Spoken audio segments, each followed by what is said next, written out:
Ahí está, ya puede comenzar, Lick. Cómo no, muchas gracias. Buenas noches, de nuevo a todos y todas. Es un gusto estar en estos momentos en los que se inicia siempre una nueva asignatura de la maestría. En esta ocasión, pues corresponde el inicio de este importante curso denominado Ética y Formación Ciudadana, que como habrán podido ver ya en la plataforma, pues tiene unos contenidos muy, muy importantes para los ciudadanos y ciudadanas en general y obviamente adquieren una importancia mayor para los ciudadanos y ciudadanas que ejercen la docencia y estarán formando ciudadanía también en todos los niveles del sistema educativo de El Salvador. En ese sentido, pues para la facultad de posgrado es un gran gusto siempre darles la bienvenida a cada nueva asignatura y en este caso en particular a la segunda asignatura del último ciclo ya del plan de estudios de la maestría, lo cual significa que están ya muy próximos a lograr esta primera gran meta que significaría el egreso, obtener la calidad de egresados y egresadas de la maestría para luego incorporarse al proceso de elaboración del trabajo de tesis, que ya dentro de poco vamos a estar dando las indicaciones correspondientes ya cuando inicien las asignaturas orientadas a ese fin. En esta noche tengo el privilegio, junto con el ingeniero Trinidad Jovel, coordinador de posgrados, eh, el maestro Rodrigo Pineda, quien ya fue también profesor de ustedes en esta maestría y que como parte de la Dirección de Educación Virtual, pues también se suma a apoyarnos en los aspectos técnicos en las sesiones de las maestrías. Pues esta noche tenemos el privilegio de presentar al docente que estará a cargo de este curso.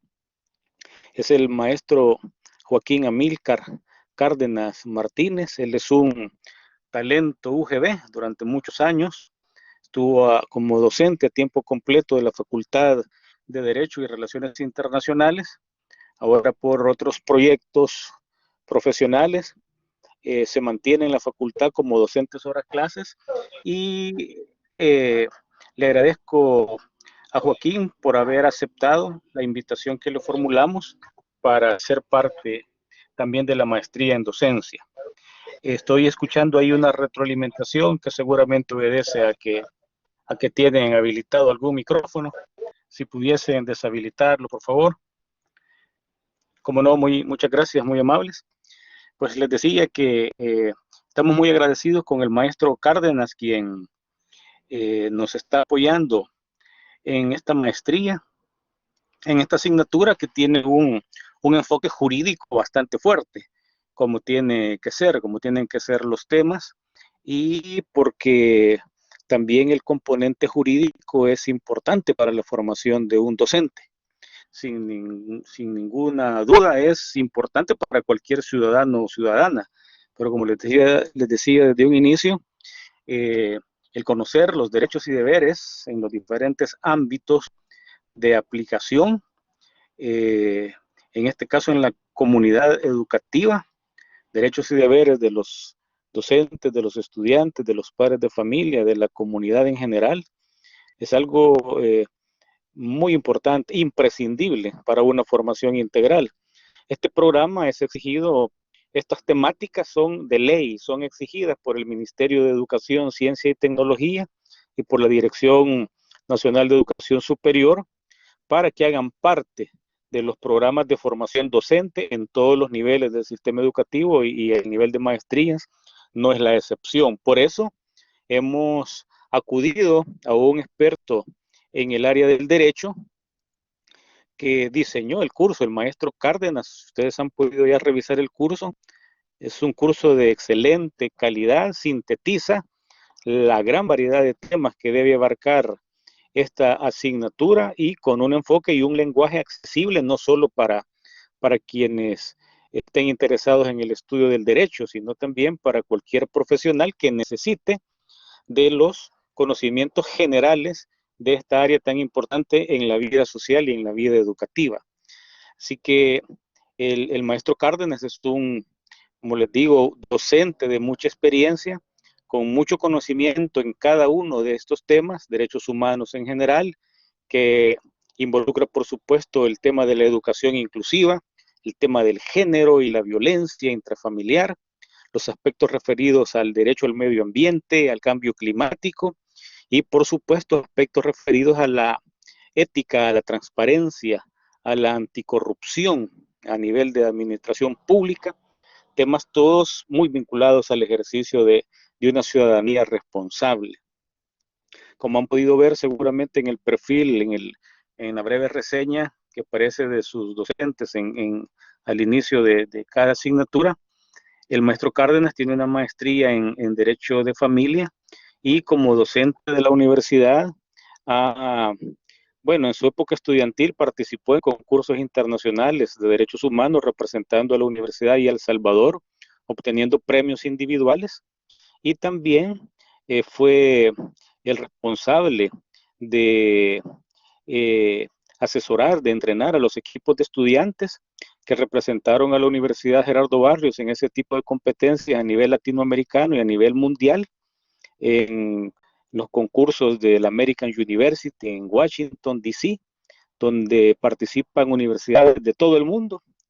La competencia es trilingüe, español, inglés y portugués, y allá como estudiante logró obtener premios, por ejemplo, al mejor memorial en español para los derechos de las víctimas. De la misma manera lo había ganado en el concurso latinoamericano en San José, Costa Rica. Luego como entrenador llevó a los primeros lugares como oradores individuales a estudiantes de la Universidad Gerardo Barrios allá en Washington, y en San José, Costa Rica, en la competencia latinoamericana, obtuvo el campeonato latinoamericano como entrenador del equipo de estudiantes de San Miguel, y que valga decir que el equipo de estudiantes de Usulután llegó al segundo lugar en esa ocasión, marcando un hito histórico en este tipo de competencias cuando dos equipos de una misma universidad llegan a la gran final. Y ahí pues se repartieron los premios por equipo y los premios individuales. Ya un año antes, el licenciado Joaquín también había llegado a la gran final con equipo de estudiantes, había obtenido premios individuales, pero si no me equivoco fue en el 2018 que se obtuvo ese campeonato. Ahora desvinculado a tiempo completo de la universidad, pero manteniéndose como docente horas clases, ya no está a cargo de esos equipos, pero ha dejado un buen legado y ha formado a estudiantes que ahora son profesionales y están dirigiendo ese proyecto. Así que, pues es un apasionado de los derechos humanos, el licenciado y maestro Joaquín Cárdenas, de un apasionado de los derechos humanos y del derecho a la educación. Ya estuvo impartiendo esta misma asignatura a los grupos que preceden a ustedes, estimados y estimadas profesionales, y ahora continúa apoyándonos con ustedes, con este grupo también selecto de la maestría. Así que para no alargar más la presentación, yo les deseo muchos éxitos tanto al maestro Joaquín como a ustedes, pero que sepan hacer esa conexión, esa sinergia y ese intercambio de experiencias, ¿verdad? Que no solo de parte del docente, sino principalmente de la gran experiencia que tienen muchos y muchas de ustedes, sino todos, pues, estudiantes de las maestrías desde sus diferentes ámbitos de realización profesional, han estado aportando mucho a esta maestría. Y en esta asignatura, pues la idea es que enriquecer ese intercambio y no se preocupen por el lenguaje jurídico, que muchas veces es muy difícil que los abogados se desprendan del mismo, pero el maestro Joaquín está en la disponibilidad, ¿verdad?, de aclarar cualquier duda en cualquier momento, así que de ustedes va a depender, como decimos en buen salvadoreño, sacarle el jugo también a los conocimientos del maestro Joaquín, que me ha dicho que también está muy entusiasmado y muy alegre de participar en esta maestría porque retroalimenta y como docentes ustedes saben, quien aprende más en un proceso de formación es el mismo docente. Así que él está muy entusiasmado, muy comprometido con este proceso y les auguro muchos éxitos y que pasen una feliz noche, pero también un feliz proceso en esta asignatura. Muchísimas gracias a todos y todas. Gracias por el espacio, licenciado Joaquín. Le cedo el micrófono.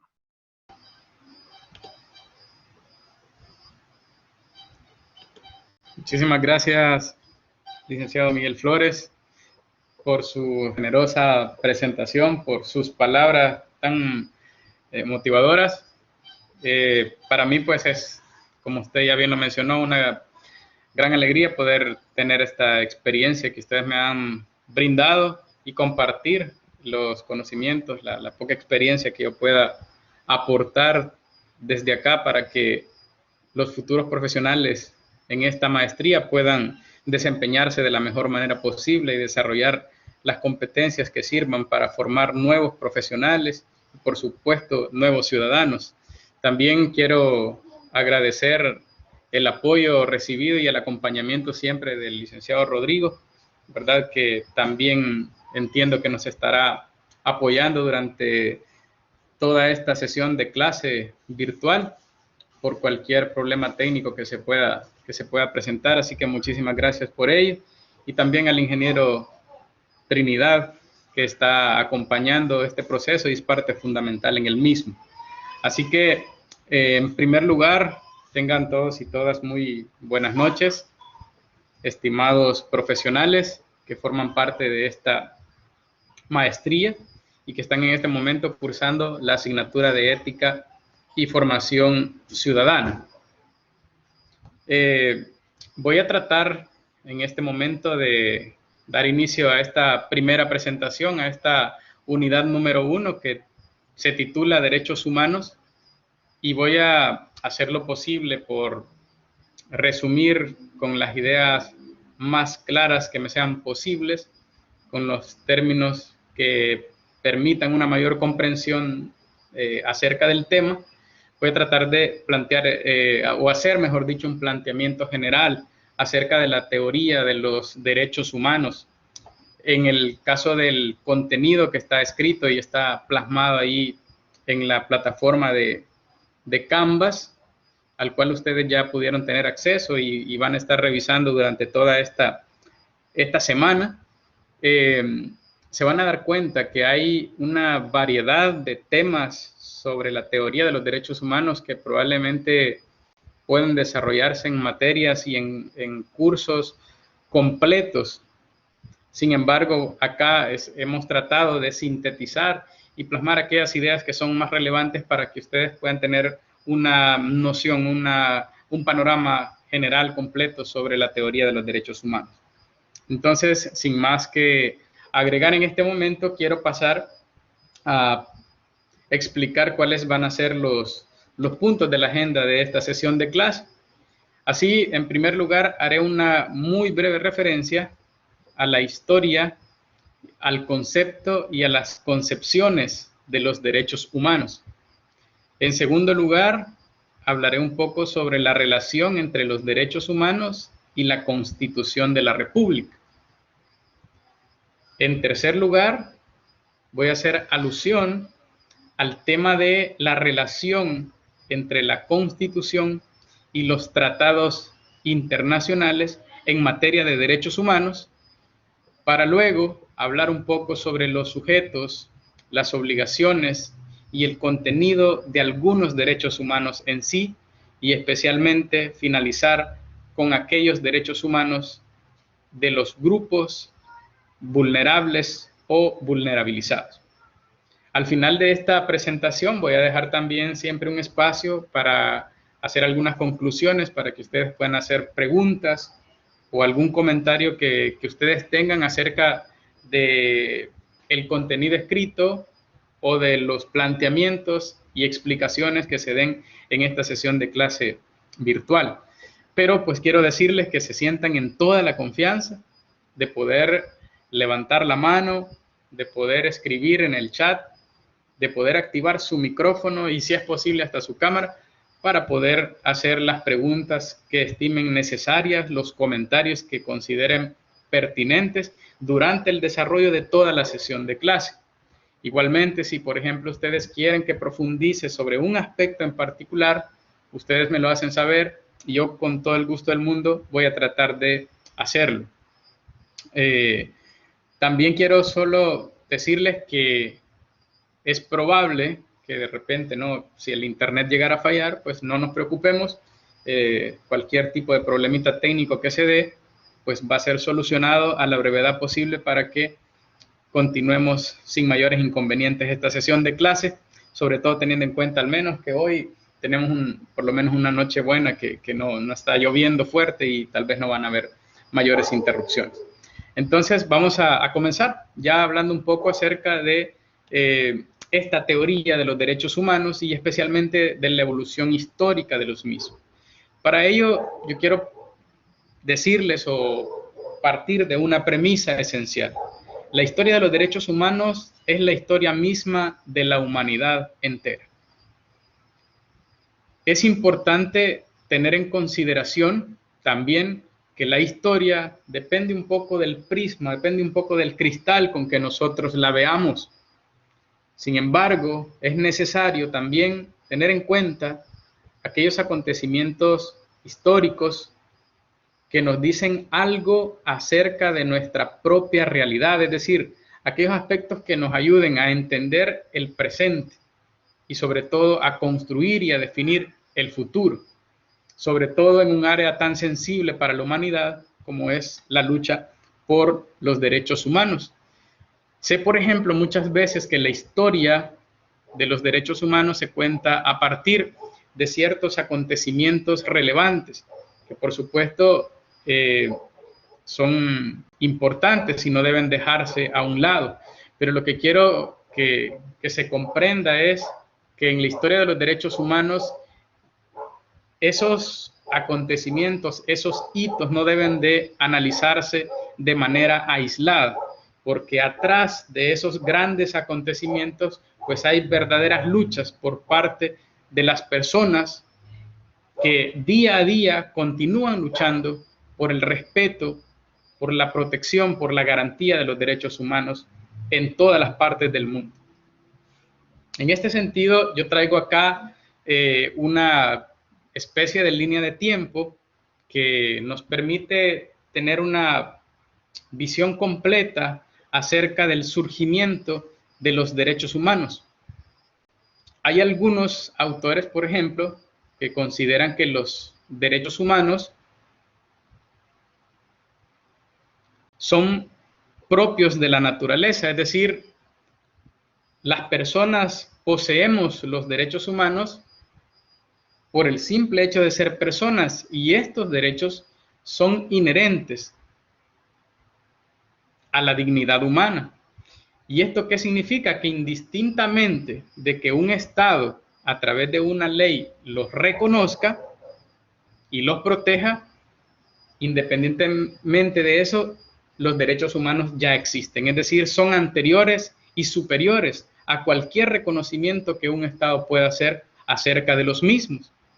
Sin embargo, esto no implica que no es importante el hecho en concreto en virtud del cual un Estado, una autoridad de un Estado, reconoce a través de un documento legal, de un instrumento jurídico, los derechos humanos. Y por esa razón es que tiene sentido esta línea de tiempo acerca de cómo se han venido reconociendo los derechos humanos que, por supuesto, desde la perspectiva de los justnaturalistas, ya tenían una existencia previa.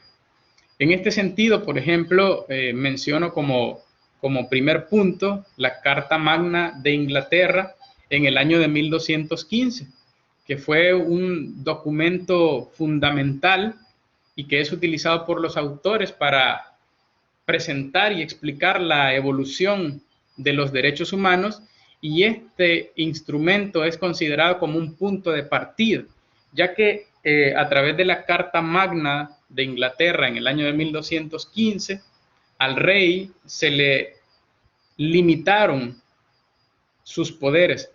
se le limitaron, se le establecieron algunas restricciones al ejercicio abusivo, al ejercicio arbitrario, excesivo o desmedido de las facultades o de los poderes que éste poseía.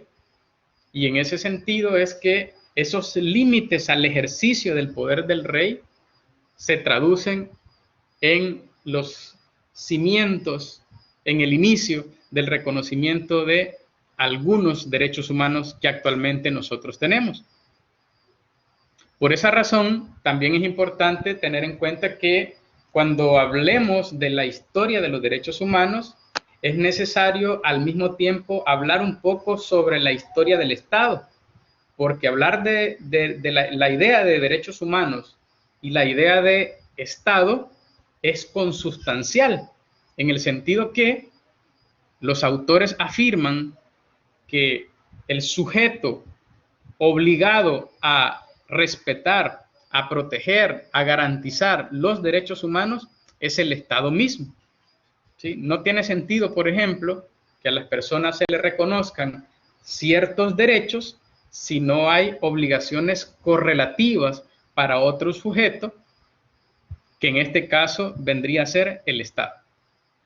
Al mismo tiempo, en el año de 1628, siempre en Inglaterra, se crea la petición de derechos o Petition of Right, que vendría a ser también como una especie de declaración de derechos, de facultades, de prerrogativas que comienzan a ser reconocidas a ciertas personas en Inglaterra.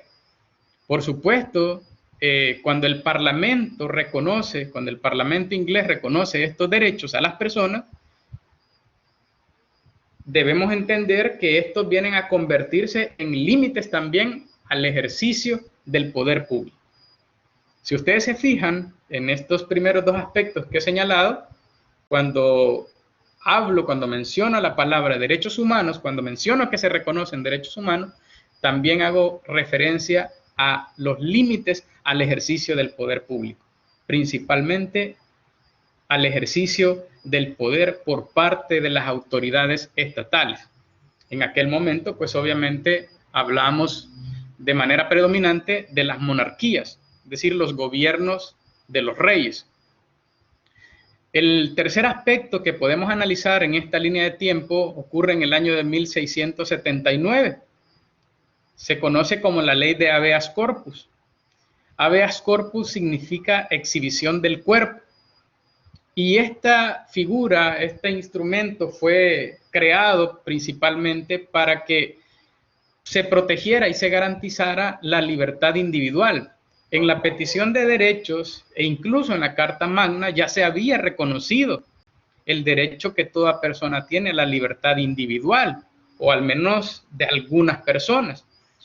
Y el problema era de que, aunque ya se había reconocido ese derecho, habían algunas autoridades que lo afectaban, lo limitaban.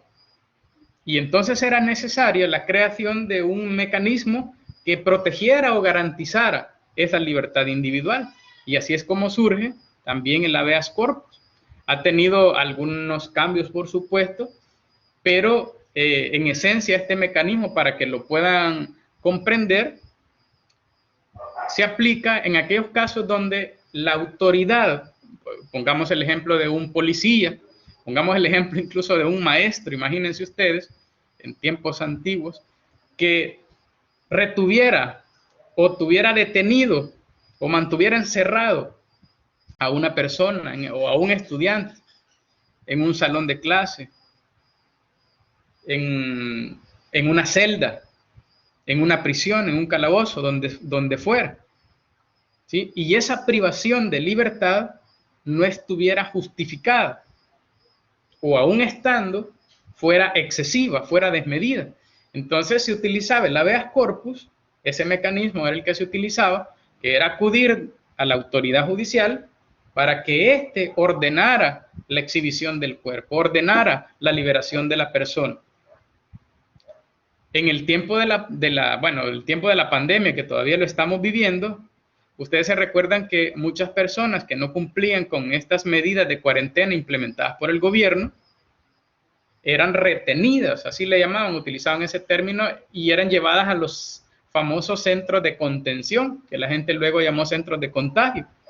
Y entonces algunas personas presentaron o hicieron uso de este mecanismo llamado habeas corpus, que está regulado en nuestra Constitución, imagínense ustedes desde aquel momento, y a partir de ahí, por ejemplo, la Sala de lo Constitucional, que es en este caso el tribunal competente para conocer acá en El Salvador de este proceso, obviamente hay otros que son competentes, como las cámaras de segunda instancia, que no residen en la capital, dice la misma Constitución y la Ley de Procedimientos Constitucionales, pero lo que quiero decir o lo que quiero señalar es que a través de este mecanismo la gente llegaba a los tribunales para que ordenaran la liberación de estas personas frente a detenciones que podrían ser o ilegales o podrían ser arbitrarias. También, siguiendo un poco hablando sobre la historia de los derechos humanos, tenemos acá otro acontecimiento que ocurre en el año de 1689, que es la Carta de Derechos. Estos instrumentos en conjunto fueron muy importantes en la historia de los derechos humanos, específicamente en lo que se llama el proceso de positivización. Esto lo que significa o lo que hace referencia es a que los derechos se plasman en instrumentos jurídicos, en textos escritos, ¿sí? Entonces, a partir de acá es como se comienza a reconocer algunos, no todos los derechos humanos que actualmente tenemos, pero sí algunos de los derechos humanos más importantes por los que se ha peleado en la historia de la humanidad. Así también tenemos otro acontecimiento importante como la independencia de los Estados Unidos de América, que se da en el año de 1776. Ustedes saben que la mayor parte de países en América fueron colonizados, fueron conquistados por los grandes imperios europeos, ya Inglaterra, Francia, España, etcétera. Entonces, en el caso de los Estados Unidos de América, lo que hoy conocemos como Estados Unidos de América, que había sido invadido por los ingleses, entonces cuando ellos se independizan, crean obviamente un texto en virtud del cual reconocen un catálogo de derechos al gran pueblo de los Estados Unidos de América, ¿no? Y en este caso se habla entonces de la Constitución de Virginia. Asimismo, otro de los acontecimientos que puedo mencionar en esta historia de los derechos humanos, así resumida, es la Revolución Francesa, que en la mayor parte de textos se considera o se ve como una especie, a la Revolución Francesa se ve como una especie de acontecimiento que dio un giro radical en la historia de la humanidad en lo que respecta principalmente al modelo de Estado y al reconocimiento de los derechos humanos. En el caso de Inglaterra, por ejemplo, en el caso de Francia, hablando de la Revolución Francesa, existían estados absolutistas con gobiernos o regímenes monárquicos. Cuando, por ejemplo, se da esta situación en los regímenes monárquicos, en los estados absolutistas, lo que significa es que hay una persona o un grupo de personas que ostenta todo el poder. Entonces hay un dicho que dice, el que tiene el poder tiende a abusar de él. Y esto precisamente es lo que ocurría, porque al tener el poder, oprimían, afectaban, vulneraban, violentaban los derechos de las personas, o al menos esas facultades esenciales que garantizan la vida digna de estas. Y en consecuencia, a partir de este gran acontecimiento de la Revolución Francesa, que fue como un enfrentamiento por parte de la población, de algunos sectores, por supuesto, más que de otros, influidos por algunos ideales, por algunas corrientes de pensamiento, entonces lograron derrocar ese régimen y a partir de ahí surge un instrumento jurídico muy importante que es, digamos, un ícono de la Revolución Francesa, pero que también tiene un gran significado en todo el mundo, que es la Declaración de los Derechos del Hombre y del Ciudadano. Pues ahí también, a pesar de que puedan haber unas críticas que obedecen a una cuestión de contexto, pero pues son instrumentos jurídicos que en su momento fueron muy importantes en tanto que reconocieron o dieron paso al reconocimiento de algunos de los derechos humanos que nosotros actualmente tenemos. Y después de eso, sí, veo que el licenciado Yanes tiene la mano levantada. Lo escuchamos, Lick. Mucho gusto saludarlo.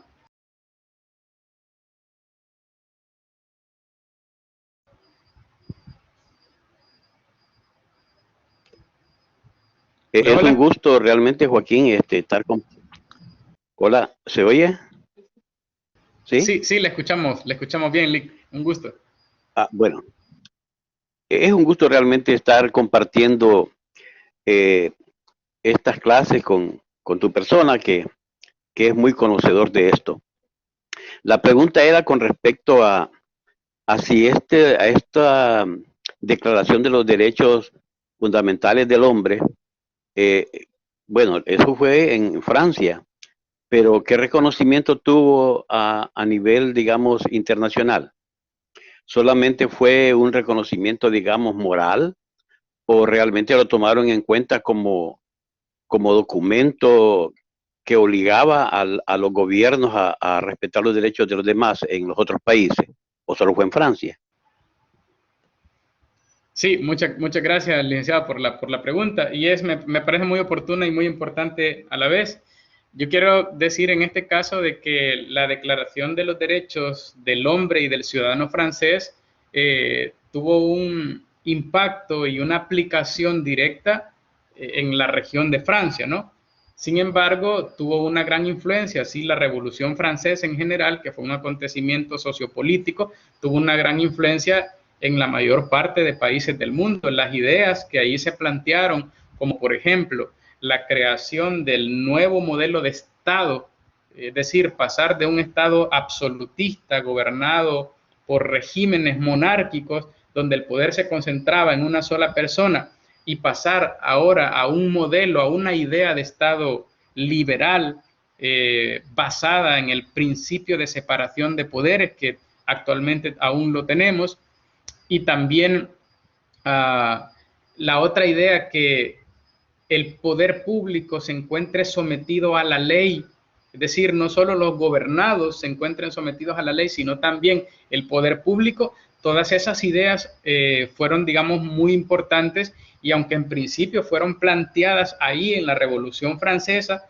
y fueron las razones principales por las cuales se dio este gran acontecimiento, pero se difundieron, digamos, en todo el mundo y han tenido un impacto mundial en muchas partes del mundo. Ahora, en el caso de este instrumento jurídico específico, la Declaración de los Derechos del Hombre y del Ciudadano, no vinculaba o no generaba obligaciones o efectos jurídicos para otros estados.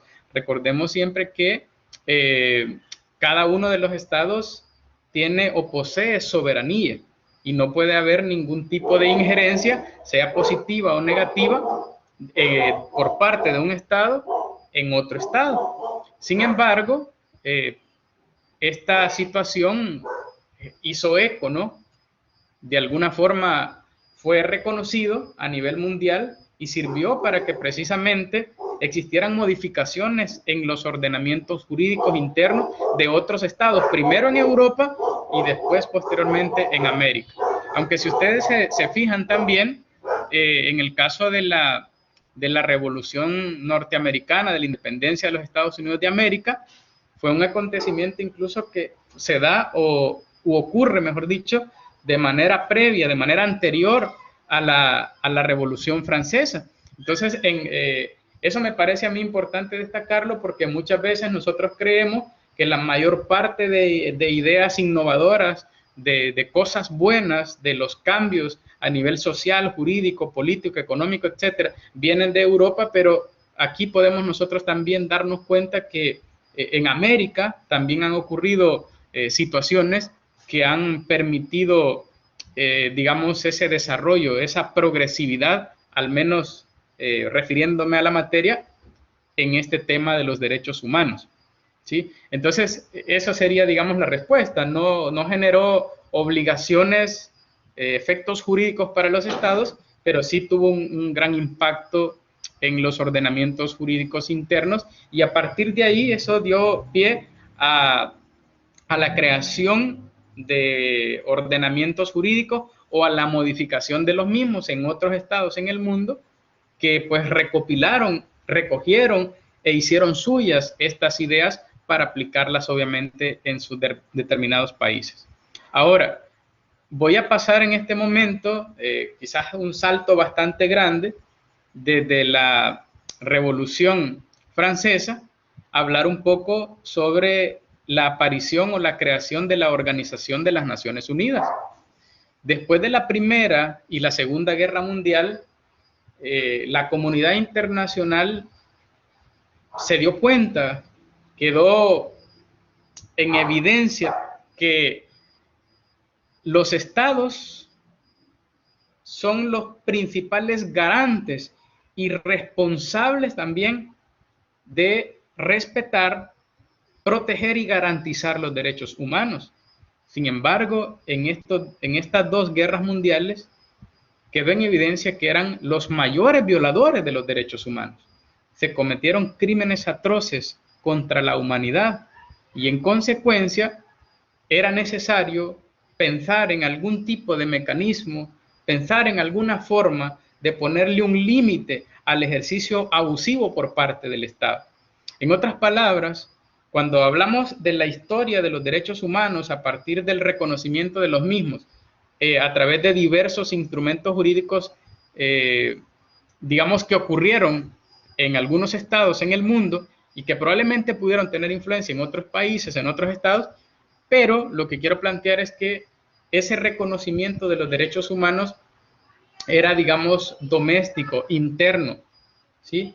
En otras palabras, los derechos humanos que eran reconocidos, tanto su respeto, su protección, su garantía o su violación por otra parte, pero quedaba en manos del Estado.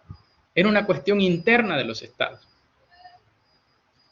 Dependía de si el Estado era bueno, si había un buen gobierno, si había un mal gobierno, de eso podría de alguna manera depender que los derechos humanos estuvieran garantizados o no, o hasta qué medida estuvieran garantizados, o en qué medida fueran respetados. Después de estas dos guerras mundiales, en el año de 1945, se da la creación de la Organización de las Naciones Unidas, la famosa ONU, que actualmente nosotros conocemos. Y con la creación de la ONU, la comunidad internacional, políticamente organizada, en el año de 1948, después de varios esfuerzos, aprobaron un instrumento jurídico de carácter universal, que es en este caso la Declaración Universal de los Derechos Humanos. Esta Declaración Universal de los Derechos Humanos, a diferencia de la Declaración Francesa de los Derechos del Hombre y del Ciudadano, que miren incluso cómo hasta las palabras, hasta los términos cambian, porque allá se hablaba de los derechos del hombre y del ciudadano, y aquí se habla de los derechos humanos, ya que es una categoría amplia, es una categoría que arropa, digamos, a la humanidad entera, cualquier persona sin ningún tipo de discriminación. Este instrumento jurídico internacional es el punto de partida de la teorización del derecho internacional de los derechos humanos que actualmente nosotros conocemos, porque de hecho cuando se utiliza el término derechos humanos, normalmente uno piensa o se le viene a la cabeza, digamos, los tratados internacionales. Aquí en El Salvador nosotros no tenemos una ley que se llama Ley de Derechos Humanos, no tenemos un código de derechos humanos, etcétera.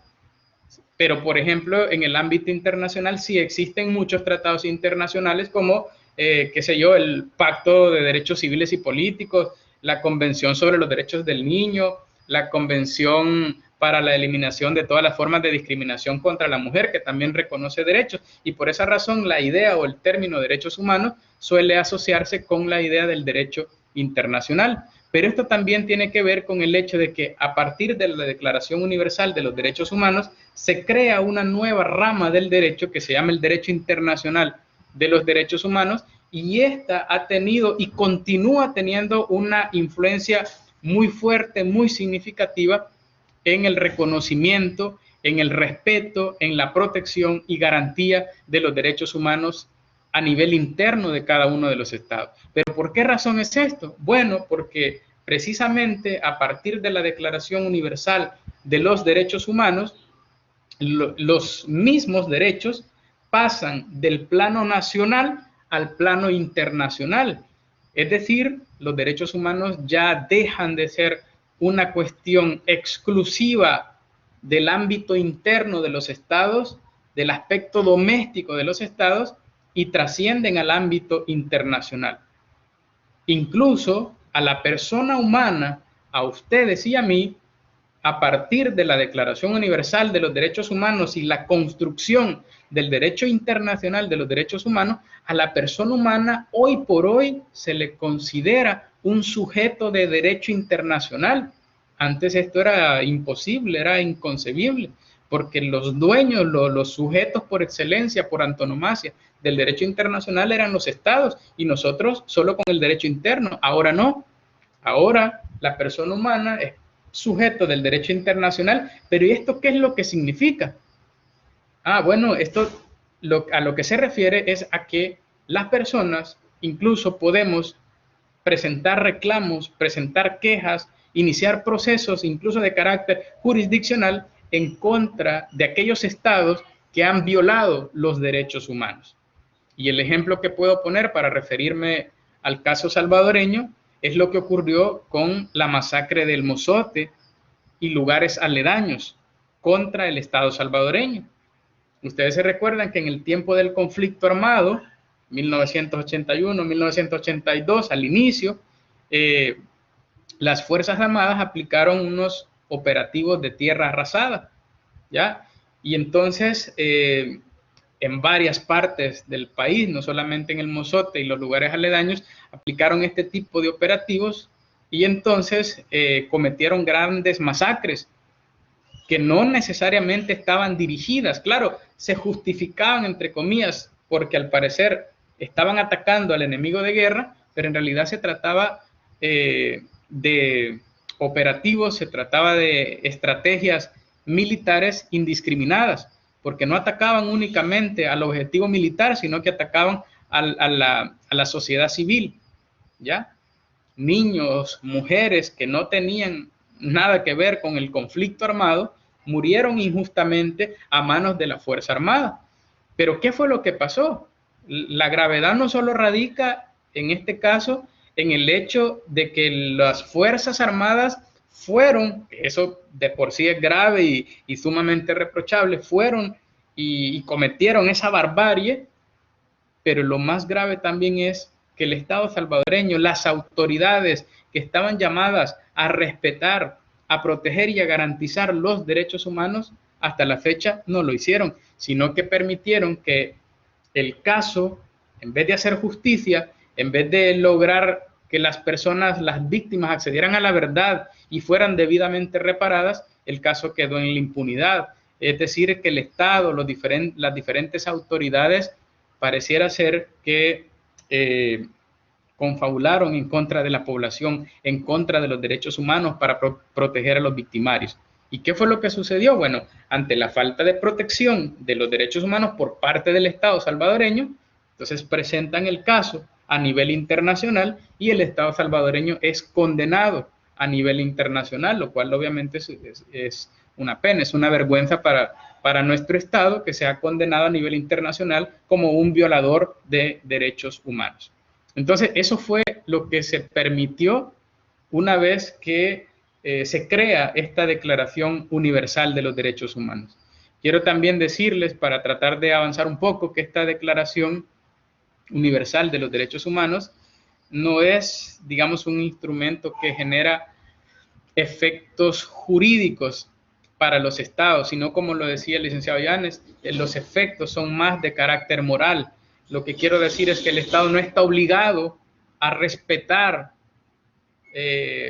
jurídicamente hablando, a cumplir jurídicamente hablando lo que se plasma en la Declaración Universal de los Derechos Humanos, pero sí tiene una obligación moral de respetar ese acuerdo que de buena fe ese pacto que de buena fe el Estado aprobó y suscribió, ¿ya? De tal manera que en la actualidad es innegable el valor que tiene la Declaración Universal de los Derechos Humanos. Bien, ahora, hablando un poco acerca de un concepto de derechos humanos, aquí creo yo que podemos señalar que no existe en la doctrina, en los diferentes autores, una definición unívoca acerca del concepto de derechos humanos. Hay tantas definiciones como autores existen. Sin embargo, nosotros podemos destacar algunos elementos que son comunes y que a mi criterio deben estar presentes en cualquier definición de derechos humanos que nosotros tengamos y que querramos compartir y explicar.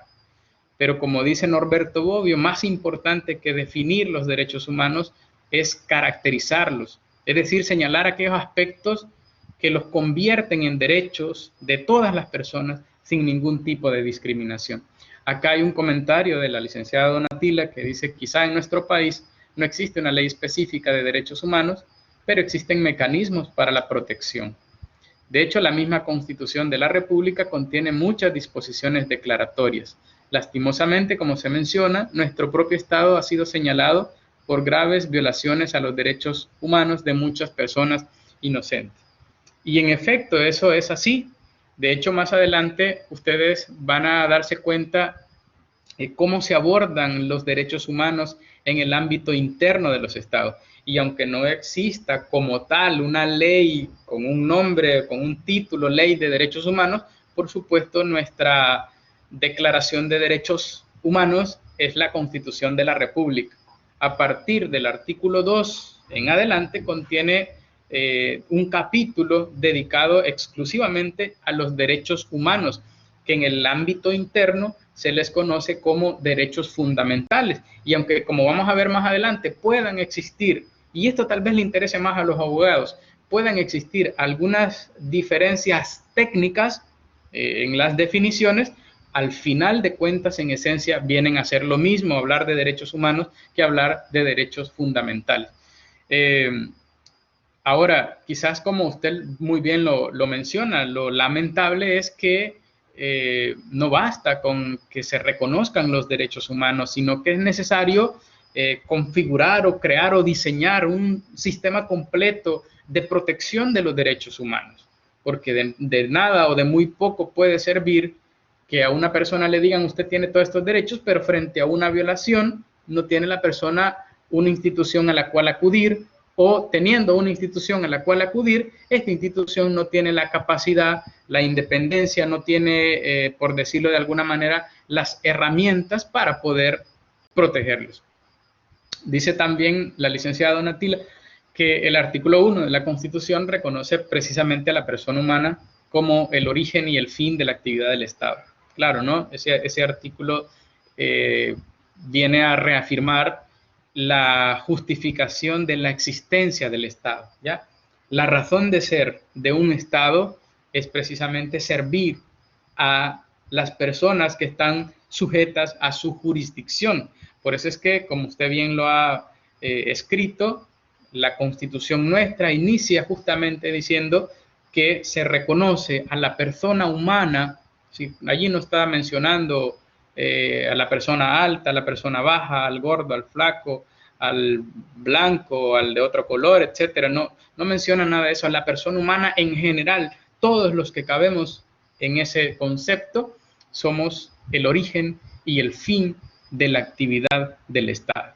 Entonces, retomando el punto que estaba mencionando, quizás aquí lo que podemos señalar es algunos elementos que son comunes al concepto de derechos humanos. Por ejemplo, el concepto de dignidad humana, el de condiciones mínimas, el de ser humano, el de no discriminación y el de límites frente al poder estatal.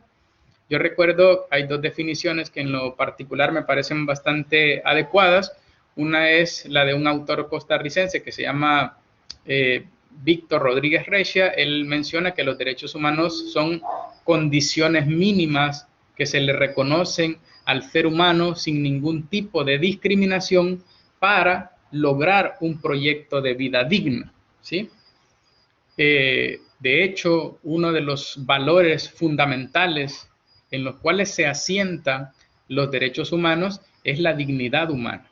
Nosotros tenemos derechos humanos en razón de la dignidad, es decir, por el simple hecho de ser personas. Es más, el artículo 1 de la Declaración Universal de los Derechos Humanos justamente dice que todas las personas nacen libres e iguales en dignidad y en derechos, ¿sí? Al mismo tiempo, hay un autor, bueno, ya no está, ya hace poco tiempo falleció, él fue presidente y magistrado también de la Corte Interamericana de Derechos Humanos, que es un tribunal internacional de derechos humanos, que tiene su sede en San José, Costa Rica. Él escribió un ensayo sobre el concepto de derechos humanos y él dice que los derechos humanos son aquellas facultades que son inherentes a la persona humana en razón de su dignidad y que al mismo tiempo vienen a constituir límites frente al ejercicio del poder estatal.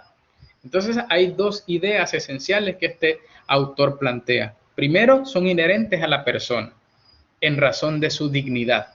Esto nos lleva, por ejemplo, a decir que solo las personas naturales, solo los seres humanos tenemos derechos humanos. Las personas jurídicas, como una iglesia, una institución educativa como la Universidad de Gerardo Barrios, etcétera, o una institución gubernamental, no poseen derechos humanos, ¿ya? Los derechos humanos son exclusivos de las personas, del género humano. Y la otra idea que plantea este autor es que vienen a convertirse en verdaderos límites frente al ejercicio del poder estatal. ¿Y esta idea a qué hace referencia? ¿A qué se refiere el hecho de que los derechos humanos sean límites al ejercicio arbitrario del poder público? Bueno, en primer lugar, esto hace referencia a que si a una persona se le reconocen derechos humanos, entonces el Estado no puede tener injerencias. El Estado no puede tener intromisiones indebidas en el goce y ejercicio de los derechos humanos. Si usted, por ejemplo, tiene derecho a la libertad de expresión, entonces el Estado no puede y no debe, ¿sí?, limitar el ejercicio de ese derecho. Si usted tiene derecho de acceder a la información pública, el Estado no puede poner obstáculos para que usted pueda gozar y ejercer ese derecho. Si usted tiene derecho, se le reconoce el derecho a la libertad de conciencia y religión, o incluso el derecho a que no tenga o no esté adscrito a una determinada religión o no profese una religión específica, el ateísmo, por ejemplo, el Estado no tiene y no puede ni debe imponerle una determinada religión. Ustedes, por ejemplo, incluso se han de recordar que las placas, solo para poner un ejemplo, ¿no?, las placas de los vehículos antes tenían El Salvador del mundo, ¿no? Pues vino alguien y presentó una demanda en la que dijo que pues somos un estado laico, mejor dicho, no estamos vinculados a una determinada religión, sea el cristianismo, sea otra, ¿verdad? Y por lo tanto no podríamos tener ese tipo de simbología en aquellos, digamos así, aspectos que son comunes a la comunidad, como por ejemplo las placas de los vehículos. Entonces, estos son algunos de los elementos del concepto de derechos humanos y con ellos podemos nosotros formar diferentes definiciones, diferentes expresiones acerca de lo que significan los derechos humanos para cada uno de nosotros. Pero yo recomiendo, por ejemplo, que es importante tener en consideración que cuando hablamos de derechos humanos nos estamos refiriendo a esas facultades, a esas prerrogativas que tenemos nosotros como personas que son inherentes a nosotros en razón de nuestra dignidad. Y yo sé que normalmente se dice que los derechos humanos los traemos desde el momento de que nacemos, pero no, en el caso de nuestra Constitución, incluso recuerden ustedes que ya en el inciso 2 establece que se es persona desde el instante de la concepción, de tal manera que a partir de ahí usted es titular de derechos humanos. por supuesto no los puede gozar y ejercer de manera independiente todos, sino que de manera progresiva, pues de hecho igual los niños también de manera progresiva van ejerciendo los derechos humanos que se les reconocen, pero esto no significa que por no poderlos ejercer, entonces el Estado se los puede limitar o quitar de manera ilegal o arbitraria. Bueno, para tratar de avanzar un poco, porque como les explicaba, el tema es bastante amplio, ¿no? Y la intención es también hacer una reseña un poco general. Quiero decirles que cuando hablamos un poco de las características de los derechos humanos, esto tiene que ver también con la actividad que ustedes van a realizar, donde la intención es que ustedes imaginen un grupo de clases y a esos niños o a esos jóvenes o a esos adolescentes, ustedes les expliquen, ¿no?, qué son los derechos humanos y cuáles son sus características, su contenido, sus alcances. Entonces ustedes van a explicarles a través como de una especie de clase, ¿no?, pero virtual, estas características que poseen los derechos humanos. Yo he mencionado acá 5 características que son las que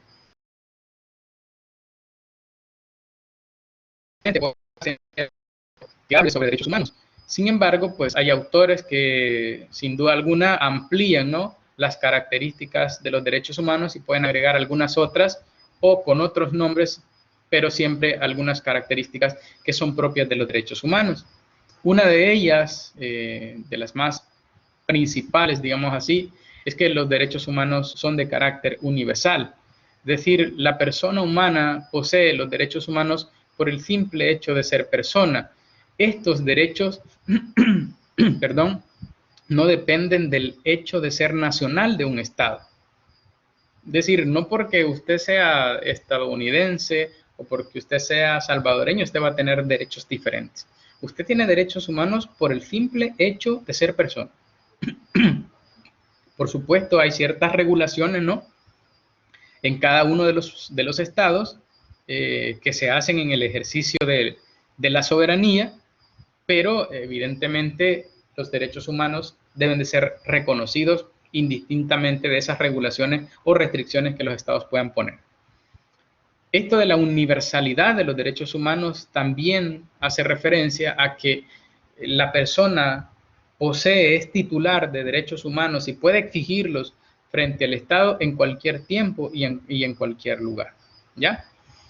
Luego también tenemos otra característica que es la indivisibilidad de los derechos humanos. No invisibles, son indivisibles, indivisibles. O podemos también utilizar la expresión son interdependientes. Los derechos humanos tienen esa característica de que son interdependientes o que son indivisibles.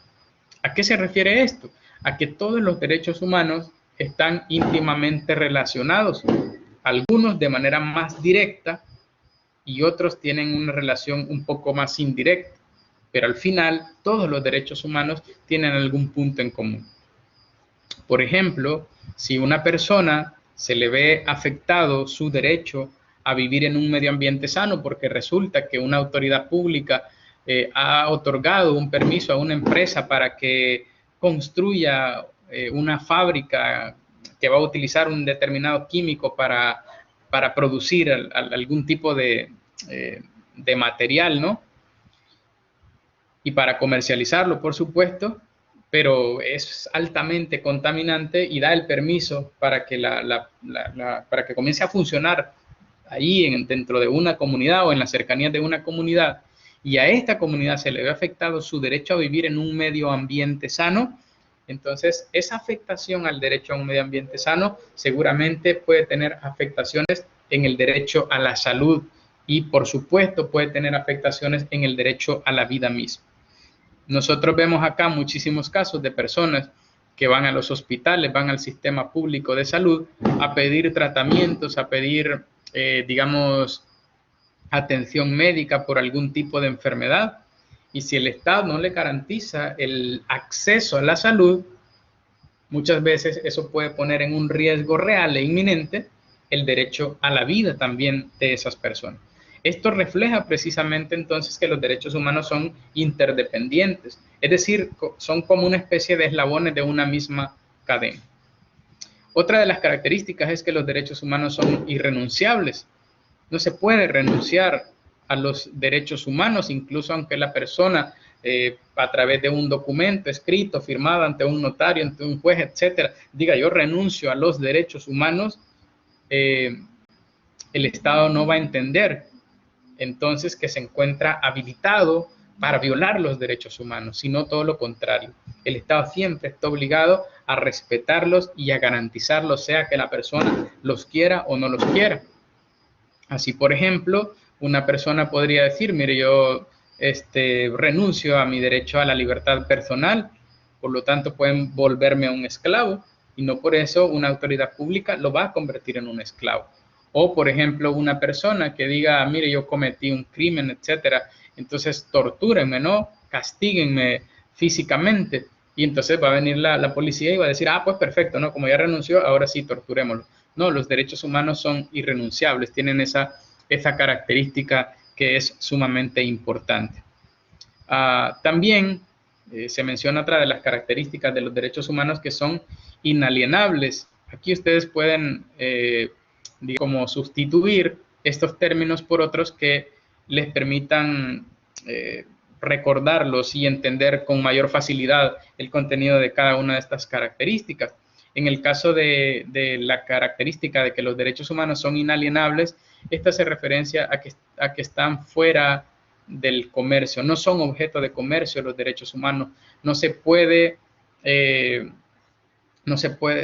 vender, no se pueden comprar los derechos humanos. Por ejemplo, una persona no puede decir que firmó un contrato con otra para, por ejemplo, tenerlo de esclavo, imagínense los casos ustedes de las formas modernas o contemporáneas de esclavitud, las personas que son migrantes o aquellas personas que viven en una situación de extrema pobreza, muchas veces son utilizadas por otras personas y los hacen firmar incluso documentos que tal vez no tienen efectos jurídicos, pero los hacen creer a ellos que en virtud de un documento que han firmado, ellos han cedido por una determinada cantidad de dinero o por una determinada remuneración o un beneficio económico, han transferido el goce y ejercicio de los derechos al punto tal que otra persona puede disponer de los mismos como que si fuera su esclavo o como que si fuera o se tratara de su siervo.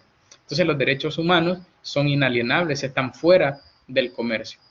Sí, acá hay una mano levantada, entonces escuchamos. Lick, por favor.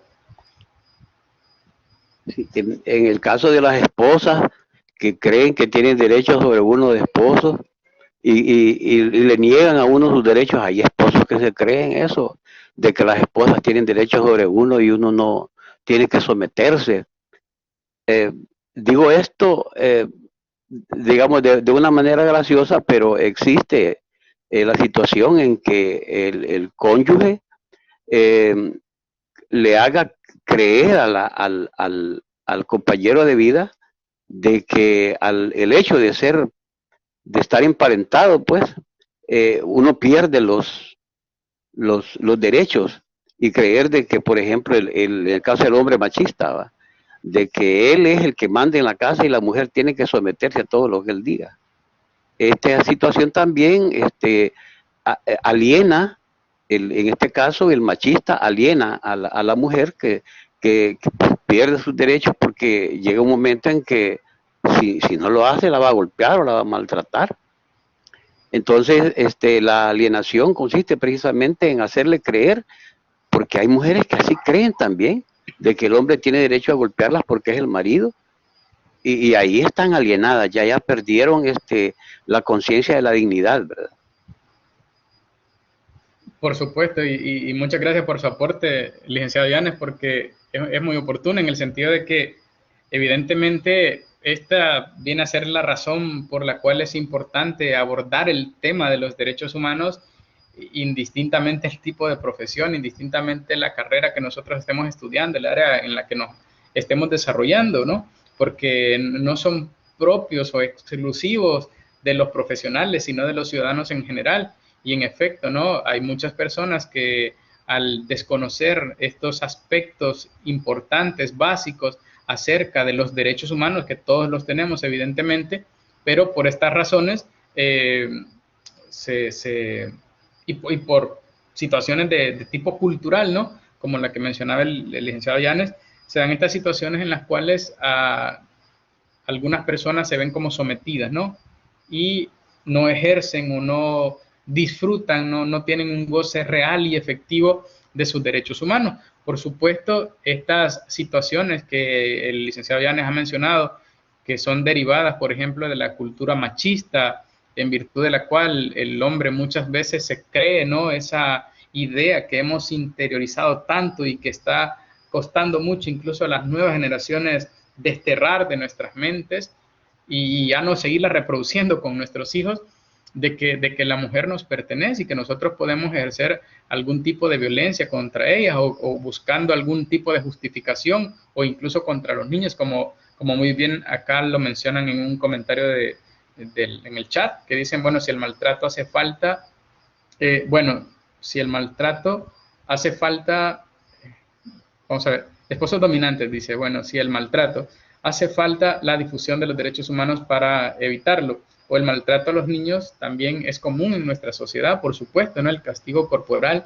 que todavía se sigue produciendo, ¿no? Y muchas limitaciones al ejercicio de los derechos de la mujer en general, porque precisamente hay que también entender que existe un plano formal y también existe un plano real o material, y muchas veces en el plano formal nosotros tenemos reconocidos nuestros derechos humanos, pero luego hay una brecha muy fuerte que nosotros tenemos que trabajar por acortar para que esto que está en el plano formal también se encuentre o coincida, tenga coincidencia con lo que sucede en la realidad, en el plano material, ¿verdad? Entonces, muy oportuno, muy atinado el aporte que nos hacen acá los compañeros. Les agradezco mucho por eso, porque eso me permite también, digamos, explicar a partir de situaciones concretas de la vida cotidiana cómo los derechos humanos se ven afectados,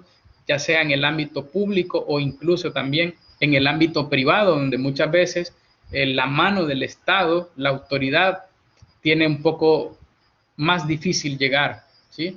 Y por esa razón viene a ser importante hablar un poco sobre el tema de los derechos humanos. Igual, por ejemplo, menciona acá en un comentario que es importante que por el momento en nuestro país es preocupante que el derecho fundamental, el derecho humano al agua, no se tome la consideración que debe tener este tema a nivel de país y que tiene repercusiones sobre otros derechos como la vida y por supuesto la salud.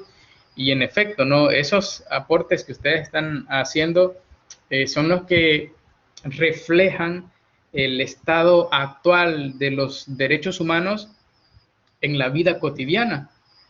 Y también podemos nosotros ver cómo actualmente, si bien tenemos un catálogo de derechos humanos reconocidos, que son comunes a todos, como la vida, las diferentes libertades públicas, el derecho a la propiedad, el derecho a la igualdad y muchos otros derechos, esta lista no se cierra porque probablemente van a seguir apareciendo, van a ir surgiendo otros derechos humanos, como por ejemplo el derecho al agua, que a lo mejor hace mucho tiempo ninguna persona podría haber presentado algún tipo de reclamo para decir, mire, tenemos derecho al agua y usted, señor Estado, tiene que respetarme ese derecho de poder acceder, de poder tener disponible este recurso hídrico, de no tener mayores límites al mismo, porque garantiza mi derecho a la salud, garantiza mi derecho a la vida, entre otros muchos derechos con los que se encuentra relacionado el derecho al agua. A lo mejor hace tiempo no lo pudimos haber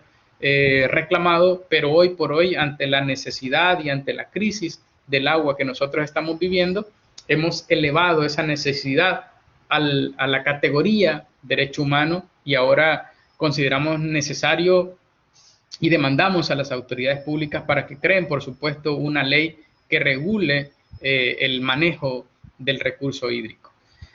También mencionan acá, cuidado con aquellos profesores que mandan a callar a los estudiantes. Dice, por ejemplo, el doctor Florentín Meléndez, que los derechos humanos nosotros tenemos que vivirlos día con día y tratar de hacerlos realidad en nuestras relaciones cotidianas con las demás personas que nos rodean, con nuestros vecinos, con nuestros amigos, con nuestros estudiantes, con nuestros compañeros, con nuestra familia, etcétera, ¿no?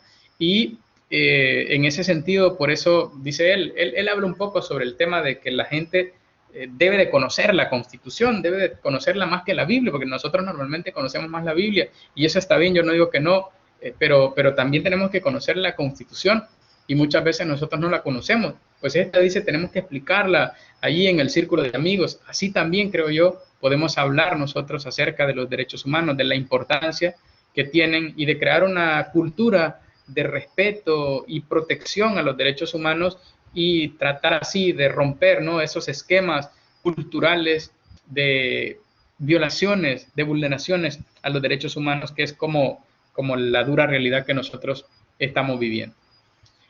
Finalmente, una característica más es que los derechos humanos, dice acá, no son suspendibles. Esta característica tiene, digámoslo así, algunas matizaciones. Bueno, las redes sociales, dice, por supuesto, son una buena herramienta para que se pueda difundir a la comunidad los derechos y la importancia de denunciar de manera responsable y pública las violaciones a los derechos humanos. Coincido totalmente con usted. Me parece a mí que este podría ser como un buen recurso, ¿no? Y utilizar, por supuesto, dejar, digamos, la teoría fría y tratar de utilizar ejemplos de la vida cotidiana para explicarle a la población y especialmente a los niños, a los jóvenes, la importancia del reconocimiento de los derechos humanos y la importancia de luchar por su defensa, ¿no? Bien lo decía también un autor italiano, Norberto Bobbio, decía él, el problema actual de los derechos humanos no radica en su reconocimiento, es decir, ya tenemos muchos derechos humanos reconocidos. El problema actual radica en su protección, en su defensa, ¿ya? Nosotros hemos sido beneficiados por las generaciones anteriores que les tocó luchar por el reconocimiento de los derechos humanos. Antes ni siquiera se los reconocían. Pues ahora nosotros que ya los tenemos al menos reconocidos en un documento formal, nuestra lucha debe de ir encaminada a que esto sea cumplido en la realidad. Pues bien, con relación a esta última característica que dice que los derechos humanos no son suspendibles, quiero hacer algunas matizaciones. Debemos nosotros entender que el hecho de que los derechos humanos no se puedan suspender, por regla general, esto no significa que los derechos humanos sean absolutos. No, los derechos humanos no son absolutos tampoco. ¿A qué me refiero cuando digo que no son absolutos?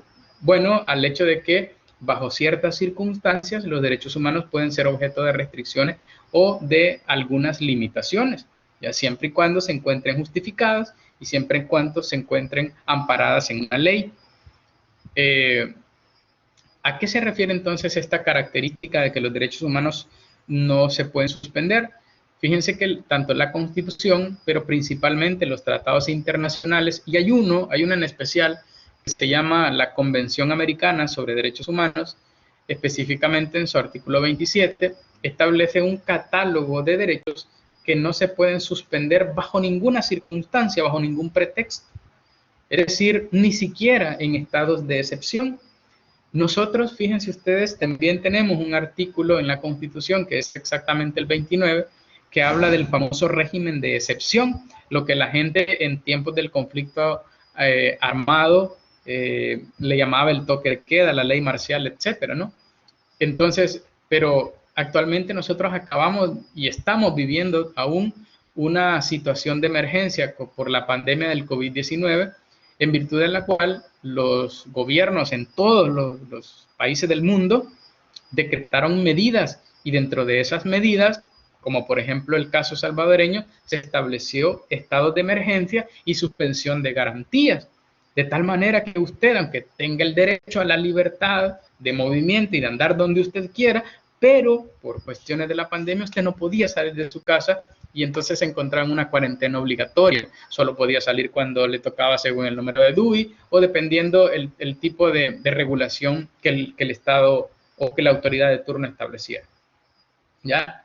Entonces, ¿esto qué significa? Bueno, dos cosas. La primera, como dije al principio, hay derechos que no se pueden suspender bajo ninguna circunstancia y es una cuestión casi de obviedad, porque, por ejemplo, el derecho a la vida no se puede suspender, pero también hay otros derechos que no pueden ser objeto de suspensión bajo ninguna circunstancia, bajo ningún argumento.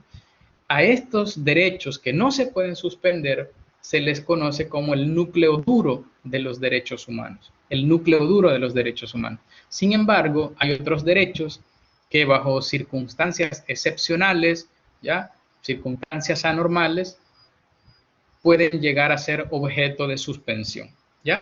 Como por ejemplo, el derecho a la libertad personal, el derecho a algunas otras libertades públicas, como el derecho a la libertad de asociación y reunión. Aún en esas circunstancias, nosotros también podemos evidenciar la interdependencia de los derechos humanos, porque cuando se ve afectado un derecho humano, también hay otros que probablemente, aunque sea de manera indirecta, resulten también afectados, ¿ya?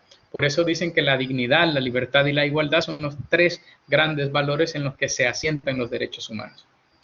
La licenciada Donatila quiere hacer una pregunta, entonces la escuchamos, por favor. Buenas noches.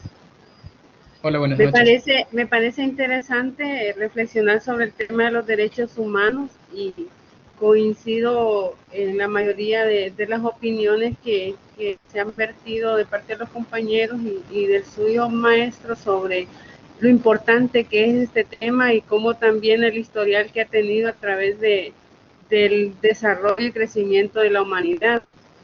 Creo que es importante también reflexionar cómo en el diario vivir ocurren hechos de violaciones a los derechos humanos por parte de las instituciones del Estado, porque son como los que deberían garantizar los derechos humanos a la población de nuestro país, y creo que también muchas de las personas conocemos y vemos cómo se generan estas violaciones a los derechos humanos, pero existe también un nivel de desconocimiento en cuanto a los sistemas de protección que existen a nivel interno del país, por ejemplo, el sistema judicial, cuáles son las instancias a las cuales se deben acudir, y en el caso también, si a nivel interno del país no se tiene respuesta sobre algunas violaciones a los derechos humanos, igual cuáles son las instancias internacionales a las que hay que acudir y que ya también se mencionan en el documento de la unidad, por ejemplo, los sistemas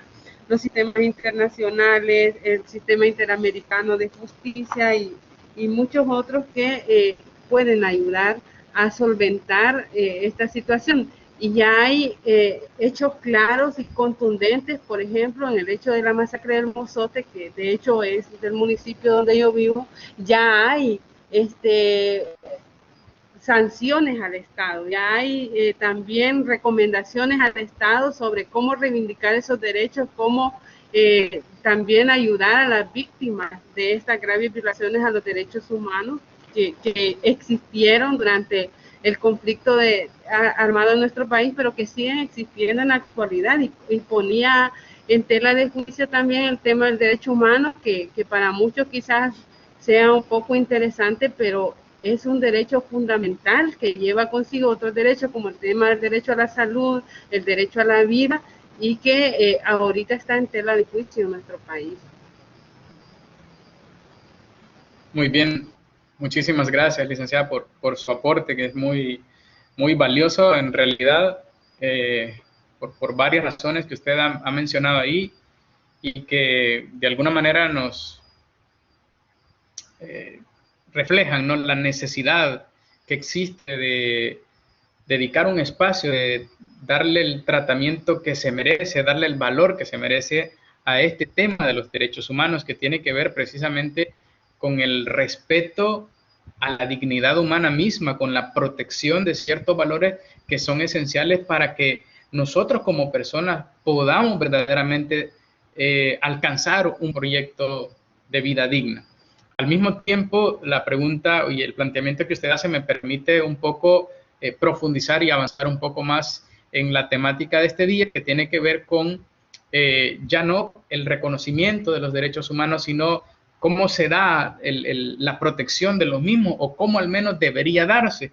Y esto, evidentemente, sin ignorar, sin dejar de decir que existe todavía una brecha muy fuerte, una tarea pendiente por parte de nosotros como comunidad, como ciudadanos, pero principalmente por parte de las autoridades que son los que están llamados a respetar y a garantizar el goce y ejercicio de los derechos humanos que nosotros tenemos como personas. Muchas veces las mayores violaciones a los derechos humanos ocurren en las instancias públicas, ocurren por parte de las autoridades estatales o incluso en aquellos casos donde nosotros como personas buscamos el acceso a la justicia, a la verdad, a la reparación de aquellas situaciones de afectación a nuestros derechos humanos ante la autoridad.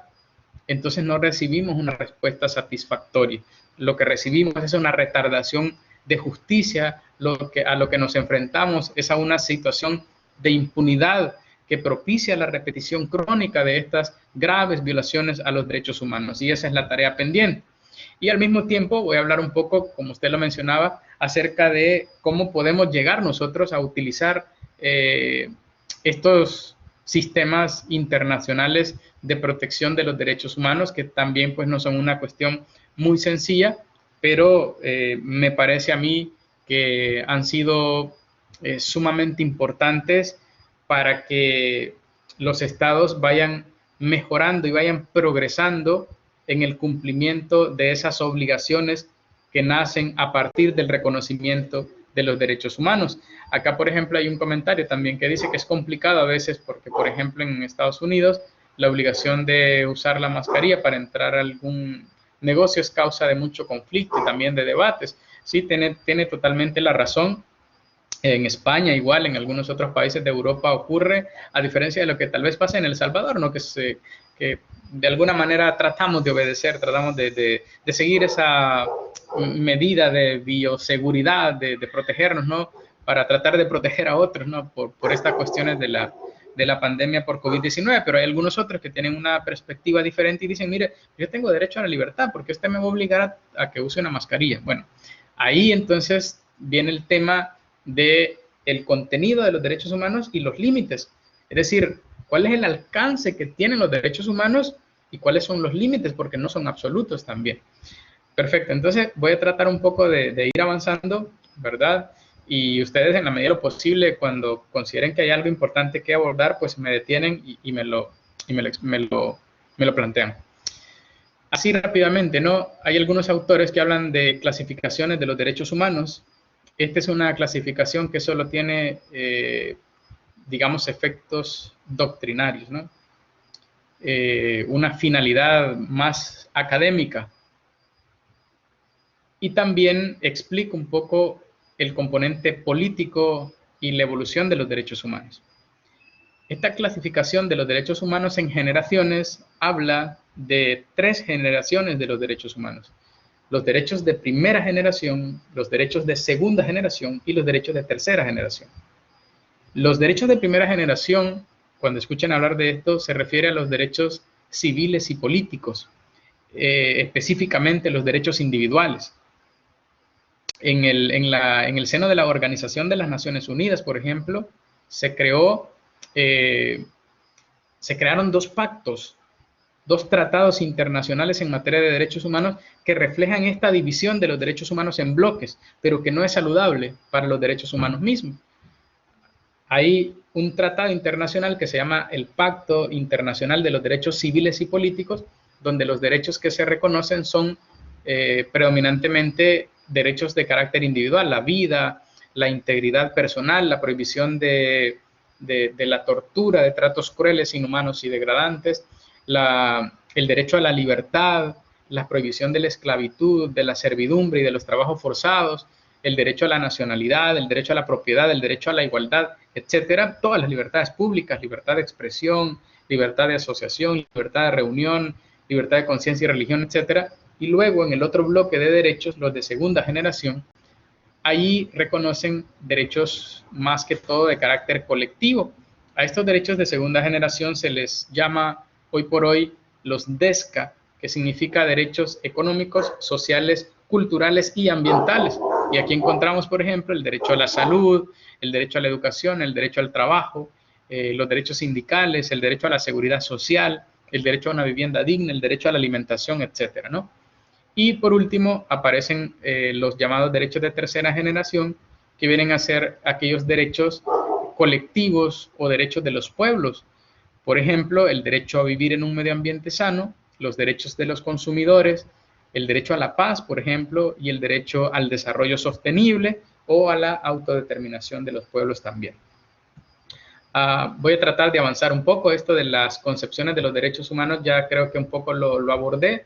Esto tiene que ver con el hecho de dónde surgen los derechos humanos, ¿no? Hay una corriente naturalista que lo que dice son inherentes a la persona humana. La persona nace ya con los derechos humanos, no son concesiones de los estados, no son regalos que los estados hacen, sino que son propios de la naturaleza humana. El Estado lo que sí tiene es la obligación de no violar esos derechos humanos. Sin embargo, hay otros que desde una corriente jus positivista consideran que solo son derechos aquellos que han sido plasmados, han sido establecidos en un texto normativo, ¿ya? Lo que no esté en el texto entonces no serían derechos humanos, ¿sí? Esto puede generar un gran debate y en la actualidad en el ámbito jurídico ocurren este tipo de debates. Sin embargo, me parece a mí que más allá de ese debate técnico, lo importante es el reconocimiento y la protección que se puede hacer de los derechos humanos. Hay otro comentario acá, dice el licenciado Llanes, el derecho termina donde empiezan los derechos de los demás. Desde luego, ¿no? Los derechos humanos no únicamente producen efectos frente al Estado, sino también que despliegan sus efectos en las relaciones con otros particulares, porque el exceso o el abuso en el ejercicio de un derecho puede terminar afectando el derecho de otra persona, y eso es lo que precisamente justifica algunas limitaciones a los derechos humanos. Dice que las personas en materia de derechos humanos son los titulares, garantes, y la tercera persona es el infractor. Por supuesto, ¿no? En el caso de las personas particulares, por decirlo de alguna forma, se manifiesta de que técnicamente no violan derechos humanos, porque el único que viola técnicamente derechos humanos es el Estado, no es la autoridad pública. En el caso de las personas, lo que hacen es que cometen delitos, ¿sí? Y por tal razón el Estado tiene la potestad o la autoridad de procesarlos, de juzgarlos y de sancionarlos, ¿ya? Lo que ocurre, el problema se da cuando el Estado, frente al cometimiento de un ilícito penal, el Estado no actúa y deja en la impunidad del caso. Ahí entonces se convierte en una violación a los derechos humanos. Los derechos humanos también pueden tener diferentes denominaciones, como por ejemplo pueden ser llamados derechos fundamentales, derechos constitucionales, libertades públicas, y pueden utilizarse otra serie de denominaciones, pero siempre me parece a mí que, aunque pueden tener algunas diferencias técnicas, hacen referencia a esas facultades que son inherentes a la persona humana en razón de su dignidad y que al mismo tiempo constituyen límites al ejercicio abusivo del poder público.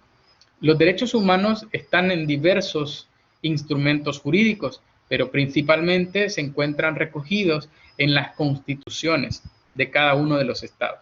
Si nosotros revisamos la Constitución de la República, nos damos cuenta que en la parte dogmática, en la parte primera de la Constitución, se reconoce un catálogo de derechos fundamentales, lo cual no significa que en la parte orgánica de la Constitución o en otros capítulos de la Constitución no se reconozcan algunos otros derechos humanos. ¿Por qué es importante que los derechos humanos aparezcan o se encuentren reconocidos en la Constitución? Bueno, porque la Constitución es la ley suprema de cada uno de los estados. Los estados modernos, ¿ya?, que se basan en el modelo de Estado constitucional y democrático de derecho, son los que se rigen por una Constitución que es la ley primaria y que se encuentra en la cúspide del ordenamiento jurídico. Todos los poderes públicos se encuentran sometidos a la Constitución y todo el resto de normas jurídicas también deben de ser compatibles con la Constitución. Las demás leyes, evidentemente, son creadas por poderes constituidos, ¿ya? De tal manera, entonces, que esas leyes que son creadas por estos poderes constituidos, como la Asamblea Legislativa, no pueden violar los derechos que establezca la Constitución. Por lo tanto, hay una relación indisoluble entre la Constitución y el reconocimiento de los derechos humanos, porque al mismo tiempo, también la Constitución establece algunos de los mecanismos que pueden ser utilizados por las personas perdón, para exigir el respeto y la protección de los derechos humanos. Por ejemplo, la Constitución regula el tema del proceso de amparo, ¿no? El proceso de amparo regula el habeas corpus también frente a aquellos actos de autoridad que limiten arbitrariamente el derecho a la libertad personal. Como les decía, imagínense ustedes el caso de una persona, un director que tuviera en encierro a un estudiante, pues los padres de este o el estudiante mismo podría presentar un habeas corpus. Esto quizás en la actualidad no ocurra, ¿no? Como tal vez pudo haber ocurrido en algún otro tiempo, pero en caso de darse, o por ejemplo, imagínense una persona que esté, digamos, privada de libertad en un hospital, o una persona que ha sido privada de libertad en una prisión, etcétera, de manera ilegal, entonces se puede presentar el habeas corpus. Muy bien. Pasando a otro punto, ¿no? Ya para referirme a la última parte, que es lo que preguntaba también la licenciada que hace poco pidió la palabra. Quiero referirme a la relación que existe entre la Constitución y los tratados internacionales en materia de derechos humanos. Por supuesto, claro, ¿no? La LEPINA es como una constitución de los niños.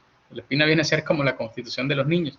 Ahí reconoce la mayor parte de derechos y las medidas especiales de protección que deben tomarse, digamos, por parte del Estado, por parte de la familia, por parte de la sociedad, en virtud del principio de corresponsabilidad, en favor de los niños y los adolescentes, al ser considerados un grupo en una situación especial de vulnerabilidad. Pues bien, ¿cuál es esa relación que existe entre la Constitución y los tratados de derechos humanos? Los tratados internacionales, cuando, por ejemplo, en el caso salvadoreño son aprobados por el Estado, cuando el Estado salvadoreño dice, este tratado me parece bien, entonces yo quiero formar parte de él, entonces lo firma y lo ratifica a través de las autoridades competentes, ese tratado internacional entra a nuestro ordenamiento jurídico, baja, ¿no?, del plano internacional y aterriza en el plano nacional. Y este tratado internacional se convierte en una ley de la República, como la LEPINA, como la Constitución o como cualquier otra norma jurídica. Es decir, genera obligaciones para todas las personas, tanto para los gobernados como también para los gobernantes. Sin embargo, muchas veces se plantea de que puede existir un conflicto, un choque entre la Constitución y un tratado internacional. En el caso salvadoreño, lo que dice nuestra Constitución es que siempre, en virtud del principio de supremacía de la Constitución, lo que va a prevalecer es la Constitución por encima del tratado internacional, ¿ya? Pero este planteamiento, digamos, también tiene sus matizaciones, por lo menos en el ámbito jurídico. Ahora, ¿quiénes son los titulares de los derechos humanos? Pues son todas las personas, sin ningún tipo de discriminación. ¿Y quién es el sujeto obligado? Pues serán siempre los estados. Es el Estado el sujeto obligado, no las personas, sino los estados, ¿ya? Yo no le puedo exigir a una persona que frente a un atentado contra mi vida, ¿ya?, me proteja o me defienda, pero sí le puedo exigir al policía, que representa al Estado, que me defienda frente a un atentado a mi vida, ¿sí? Así es como podemos evidenciar quiénes son el sujeto activo de los derechos humanos y el sujeto pasivo. El sujeto activo sería los titulares, que somos nosotros, y el Estado, el sujeto obligado. Yo no le puedo pedir o exigir a mi vecino, mire, usted tiene que garantizarme una ambulancia para ir al hospital si en la noche me enfermo, pero sí se lo puedo exigir al Estado. No le puedo exigir que me dé un tratamiento médico a un médico particular, que me dé un medicamento a una farmacia, pero sí se lo puedo exigir al Estado, ¿ya? Porque él es el obligado. Entonces, ¿cuáles son esas obligaciones? Son dos principalmente. La obligación de respetar, que esta obligación de respetar lo que significa es que el Estado no debe tener ningún tipo de injerencia en el goce y ejercicio de los humanos. Usted es libre de ejercer como usted quiera, siempre que respete los límites legales, usted puede ejercer sus derechos humanos. Y el Estado entonces tiene la obligación, de no meterse, de no tener ningún tipo de intromisión, ¿ya? Al mismo tiempo, existe la obligación de garantía. Esta obligación de garantía implica ya que el Estado debe de organizar todo su aparataje estatal, todas las instituciones a través de las cuales se manifiesta el poder público, para adoptar medidas que permitan condiciones para que las personas puedan disfrutar los derechos humanos. Y voy a poner un par de ejemplos nada más para entender esta situación. En cuanto a la primera obligación, si yo tengo derecho a la vida, un policía o un militar tiene la obligación de no disparar en mi contra, de no atentar contra mi vida. Esa es la obligación de respeto. La obligación de garantía es que el derecho a la vida no solo se garantiza no matándome, no disparándome, ¿ya? Sino que es necesario que se creen condiciones. ¿Cuáles condiciones? Bueno, un sistema completo de seguridad pública. Cámaras de videovigilancia, policías, ambulancias, un sistema judicial, fiscalía, etcétera, que me garanticen a mí que va a haber una protección frente a cualquier tipo de riesgo real e inminente contra mi vida. Por supuesto, el Estado no es omnipotente ni omnipresente y no va a estar en cualquier lado, ¿no? Evitando cualquier riesgo por mínimo que sea, ¿ya? Pero si el Estado, por ejemplo, falla a su deber de prevenir, porque no tomó medidas para prevenir, pero las medidas no fueron tan efectivas o no dieron los efectos esperados, entonces tiene la obligación de investigar, tiene la obligación o tiene el deber de empezar a investigar, de capturar a los responsables, juzgarlos y sancionarlos, ¿ya? Que es lo que normalmente suele pasar cuando de repente se comete algún delito, digamos, en alguna parte del país donde el Estado tal vez no había tomado medidas de prevención porque consideraba que no eran necesarias. En cuanto al contenido de los derechos humanos, aquí básicamente quiero señalar dos cosas. Las condiciones de ejercicio de los derechos humanos normalmente son reguladas a través de las leyes, ¿sí? Y las leyes también establecen cuáles son los límites al ejercicio de los derechos humanos. Es decir, normalmente la ley establece, por decirlo de alguna manera, hasta dónde llega tu derecho y haces un límite, pero al mismo tiempo determina cuál es el contenido de ese derecho, es decir, el ámbito de protección que ese derecho tiene. Sin embargo, hay un principio esencial establecido en el artículo 8 de la Constitución que dice que lo que no está prohibido está permitido. Esa regla es aplicable a todas las personas, menos o excepto a los funcionarios públicos. A los funcionarios públicos, ellos no pueden decir lo que no está permitido, lo que no está prohibido está permitido, sino que ellos están obligados por lo que la ley establece, de tal forma que solo pueden hacer lo que la ley les manda, lo que la ley les dice expresamente. En el caso de los límites al ejercicio de los derechos humanos, por decirlo así, básicamente se refiere a dos cosas. Hay límites que se pueden dar en circunstancias normales, ¿ya? Estos límites deben estar regulados en las leyes y no deben alterar la esencia del derecho. Voy a poner un ejemplo concreto. En una situación normal, ¿no? Una situación normal, que no haya catástrofe, que no haya una erupción, que no haya un huracán, que no haya todo ese tipo de cuestiones anormales, digamos así, o excepcionales o extraordinarias. Entonces se dan límites al ejercicio de los derechos humanos. Por ejemplo, si una persona tiene derecho a la libertad de expresión, pero esta persona ofende, humilla, denigra, digamos, a una mujer, entonces el Estado tiene ya la obligación y la facultad de limitar el ejercicio del derecho. Por ejemplo, llevarlo a la cárcel o llevarle un proceso, ponerle alguna sanción, alguna multa, para que no continúe haciendo un uso abusivo de su derecho a la libertad de expresión. Y en circunstancias anormales o extraordinarias, los límites al ejercicio de los derechos humanos tienen que ver con aquellos casos donde los estados, como consecuencia de una situación extraordinaria, toman medidas que limitan el ejercicio de los derechos, como por ejemplo, ante la emergencia del COVID-19, ¿ya? Una cuestión que tiene que ver con proteger el derecho a la salud de la población salvadoreña, el Estado toma una medida de establecer cuarentenas obligatorias, ¿no? Pues esos son límites a la libertad personal, pero esos límites están permitidos por la misma ley.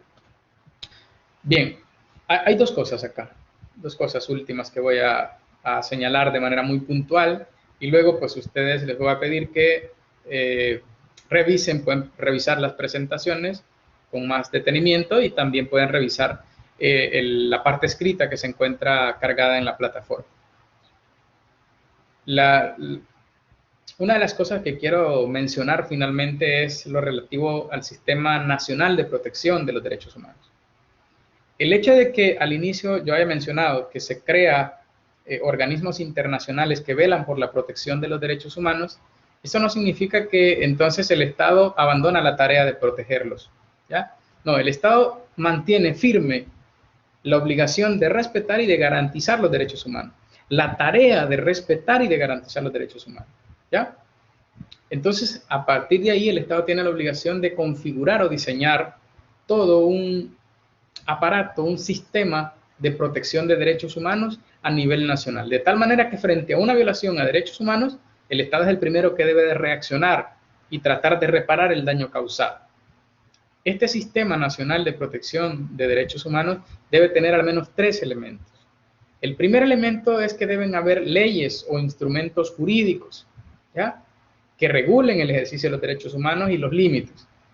El segundo elemento es que deben haber instituciones o deben haber órganos. Estos pueden ser de carácter administrativo o pueden ser de carácter jurisdiccional. Y tercero, deben haber mecanismos que protejan esos derechos humanos. Voy a poner un ejemplo nada más para poder avanzar con el otro punto que quiero mencionar. Imagínense ustedes el caso de una persona que esté ejerciendo la docencia en un centro educativo público, por supuesto, y le han asignado un grupo de clases de 5º grado, por poner un ejemplo, ¿no? Entonces viene la maestra o el maestro y aplica un castigo corporal a un estudiante, ¿no? Pues el estudiante estaba molestando demasiado, no permitía que la clase se diera, cansó a la profesora, al profesor, etcétera, y este aplicó un castigo corporal.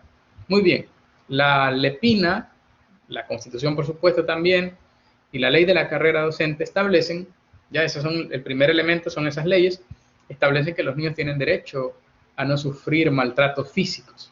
Está prohibido el castigo corporal, está prohibido el castigo físico, ¿ya?, por las leyes. Entonces, las mismas leyes establecen que frente a un caso donde un profesor, donde un maestro aplique un castigo corporal, un castigo físico a un niño, entonces este niño, de manera directa o a través de sus padres o de sus representantes legales, puede acudir a una instancia, a un organismo, y en este caso presentar la denuncia de la afectación a su derecho. Entonces, el primer elemento son las leyes, ¿no? Ya vieron ustedes que ahí están las leyes que establecen la prohibición y regulan el derecho del niño a la integridad personal. Los organismos, ¿cuáles serían? Bueno, las juntas de la carrera docente serían en este caso un organismo de carácter administrativo. Las juntas de protección de niñez y adolescencia son los órganos competentes para conocer de ese caso y para procesar o juzgar al maestro y determinar si merece una sanción o no, ¿ya? ¿Y cuál es el mecanismo? Que sería el tercer elemento. El mecanismo es ese procedimiento que normalmente inicia con una denuncia y que puede terminar con una resolución final o con una sentencia que condena o que sanciona al profesor por haber proferido un castigo corporal a este estudiante, ¿no? Así funciona el Sistema Nacional de Protección de Derechos Humanos. Otro ejemplo más que podemos poner es el de una persona que ha sufrido, que ha sido víctima de un robo, ¿no?, por parte de otro ciudadano, de otra persona. Entonces la ley dice que está prohibido el robo, que es un delito, esa acción es un delito. Y la persona dice que tiene derecho a la propiedad privada. Por tal razón, hay leyes que regulan esa situación. ¿Cuáles son los órganos que van a reaccionar frente a ese caso? La policía, la fiscalía, los jueces de paz, los jueces en materia penal, ¿ya? ¿Cuáles son los mecanismos? Bueno, la investigación policial. Los mecanismos son ese proceso penal en virtud del cual pueden condenar al sujeto que cometió el delito, ¿ya? Así funciona el Sistema Nacional de Protección de los Derechos Humanos. En los dos casos, si ustedes lo notan, al aplicarse una sanción, de alguna forma se hace justicia. Y al aplicarse alguna medida de reparación, pues entonces se revierte esa situación de vulneración del derecho humano, ¿ya? Ahora, voy a hablar un poco entonces sobre los sistemas de protección, pero a nivel internacional. Y para ello, pues voy a avanzar un poco acá en las presentaciones. Vaya, fíjense ustedes, ¿cuándo es que una persona puede acudir a un sistema de protección internacional de los derechos humanos? Porque no es que son adornos, no están ahí de adorno. Pero, ¿cuándo puede acudir? Bueno, estos se rigen por un principio. El principio se llama el principio de subsidiariedad. ¿A qué se refiere eso? Se refiere en palabras sencillas a que cuando el sistema nacional que el Estado proporciona, que el Estado ofrece frente a un caso de violación a derechos humanos, cuando este sistema fracasa, cuando este sistema falló, porque no dio la respuesta esperada, porque no solucionó el caso, porque el caso se mantiene en la impunidad, porque, por ejemplo, al delincuente, a la persona que cometió el delito de robo, no lo sancionaron nunca, no lo procesaron, no lo juzgaron, ¿ya? Porque al profesor que cometió la infracción en contra del estudiante nunca lo sancionaron, nunca le pusieron alguna, qué sé yo, suspensión sin goce de sueldo, algún despido, etcétera, lo que fuera. Nunca se lo aplicaron. Entonces, fracasó el sistema de protección nacional. Pues frente a ese fracaso, se activa el sistema de protección internacional. Es decir, usted no puede acudir al sistema de protección internacional de derechos humanos directamente cuando tiene un caso de violación a derechos humanos, sino que primero debe darle la oportunidad al Estado a nivel interno, y solo cuando se hayan agotado los recursos que la jurisdicción interna ofrece, pero no hayan resuelto el caso, entonces podemos acudir a las instancias internacionales. Por eso se dice que la protección que ofrecen los organismos internacionales es subsidiaria, es complementaria a la que ofrecen los estados. Por esa razón, la tarea de los estados de proteger los derechos humanos se mantiene, ¿ya? Pero se ve reforzada con la protección que ofrecen a nivel internacional. El caso del mozote, ¿no?, que mencionamos al inicio. La gente buscó que se hiciera justicia, pero como el caso quedó en la impunidad porque se decretó la ley de amnistía y por tal razón, ¿verdad?, se aplicó aquella cuestión de perdón y olvido, y por esa razón no juzgaron a esas personas que cometieron estos crímenes de lesa humanidad. Entonces las personas no tuvieron acceso a la justicia. Por eso, ante el fracaso del sistema nacional, se activó el sistema internacional. Y en ese sistema internacional, entonces, se logró hacer justicia en favor de las víctimas de esa grave y reprochable violación a los derechos humanos. Entonces, ¿cuáles son esos sistemas de protección internacional que existen? Vean, nosotros como salvadoreños, tenemos dos opciones. Una, acudir al sistema universal. El sistema universal de protección de derechos humanos es el que está adscrito a la Organización de las Naciones Unidas, ¿ya? En la Organización de las Naciones Unidas existen tratados internacionales diversos y existen unos organismos que se llaman comités de derechos humanos. Si, por ejemplo, hay una persona que sufre una violación a sus derechos humanos en el orden interno, en el Estado salvadoreño, y el Estado no le garantiza protección después de varios intentos, entonces la persona puede acudir al sistema universal de protección de derechos humanos. Pero yo creo que el que nos queda más cerca y que me parece a mí que es más accesible y mayor impacto ha estado causando por las resoluciones que emiten es el sistema interamericano de protección de los derechos humanos, que es precisamente un sistema de protección de derechos humanos regional, porque a diferencia del sistema universal que rige en todos los países del mundo, el sistema interamericano solo rige para los países del continente americano, ¿ya? Entonces, en este caso, ante una violación a derechos humanos, se puede presentar una denuncia ante la Comisión Interamericana de Derechos Humanos y el caso puede ser elevado a un tribunal internacional que se llama Corte Interamericana de Derechos Humanos. Esa Corte Interamericana de Derechos Humanos es la que juzgó los casos de las hermanitas Erlinda y Ernestina Serrano Cruz, que fueron dos niñas que fueron desaparecidas por los militares en tiempos de conflictos armados. Sus familiares las buscaron justicia, reparación y verdad en ese caso y no obtuvieron una respuesta por las autoridades salvadoreñas. Por lo tanto, el caso llegó a la Corte Interamericana y ese fue el primer caso donde el Estado salvadoreño fue sometido a una condena de carácter internacional. Otro de los otros casos contra El Salvador han sido en su gran mayoría casos que tienen que ver con niños o niñas desaparecidas, ¿no?